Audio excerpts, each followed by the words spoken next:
Hello, Freaky Frighteners. Brewster here in the Fortress of Brewster 2 with an episode of Gory Goodies. With Wayne Howell Jr. of the Nerd Powwow being the... Oh, Mr. Beans is here too. Little cameo from the freeloading asshole that he is. With Wayne Howell Jr. of the Nerd Powwow being the next guest on Brewster Vision Presents Brewsteria, I decided I would take this time to go over the request for the games I got. I didn't bring it in here, but on my Switch... I have Resident Evil 5 and 6, the remastered one, and this game called The Call of Cthulhu. Very story-driven game. Not a lot of action, puzzles. It's mostly puzzle solving and questioning. And I'm going to go into review it at some point. I have to beat it first. I'm only halfway through. I love the design of it. The graphics are kind of iffy. I mean, because whatever. But I like the design, and I think it really captures what H.P. Lovecraft was trying to convey. So at least that's my opinion anyways, but I digress. So we'll just go with the physical ones. I'm not going to go over my board games today because I don't feel like digging them out, but I'll take a time at that later. Take a stab at that later. We'll do a part 2. Starting off, Dead Space for the 360. I've never played this. I've had it for about a year and a half. I've never played it because my 360... I got this from my buddy Adam. Adam Buskirk, I think is how you pronounce his last name. He got it for me for Christmas. And it won't play on my 360. I've switched 360s. I don't know if it's a game issue or whatever, but I feel really bad because I'm a stickler for gifts, hence the scrapbook in a previous video. And maybe one of these days I'll get around to it, but aside from not having time, I can't get it to play on my 360. So not much to go with on that one. We're going to go in reverse order here-ish. For the Wii U, actually, Zombie U. That was one of the few games that really utilized the Nintendo Wii U gamepad in the games or whatever, really added more to it than just a map or inventory. So maybe I'll do a quick little review somewhere on that down the road because we're not here to go into why the Wii U was a stinker.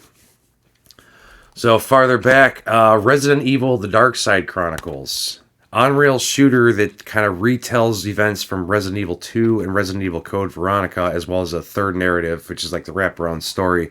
Gives you, for those familiar with Resident Evil, gives you more of a backstory as to the bad blood between, who was it? Leon Kennedy and Krauser, who was in Part 4. Because if I didn't play these games in order, and I'm getting to that, but I can imagine if you played Part 4, I don't think there was much of a explanation as to the backstory between Leon and Krauser's bad blood and why Krauser was working for Wesker, which you find out in the Dark Side Chronicles. Speaking of Resident Evil 4 Wii Edition. This was one of my favorite ones out of all Resident Evils, and the Wii Edition for me is the be-all, end-all because of the motion controls. I'm going to catch a lot of hate, even though I do own the re-release of 4 as well as 2, and they're great games, don't get me wrong. I like the over-the-rail shooters, but the motion controls on this one were just... I have such fond memories, and I might hook up the Wii one of these days if I ever got free time. Okay. And check it out, or give it a replay or whatnot. Going off, still sticking with the Wii, we got Silent Hill Shattered Memories. This was a reimagining of the very first Silent Hill, and one of those games that really made full use of the Wii's motion controls.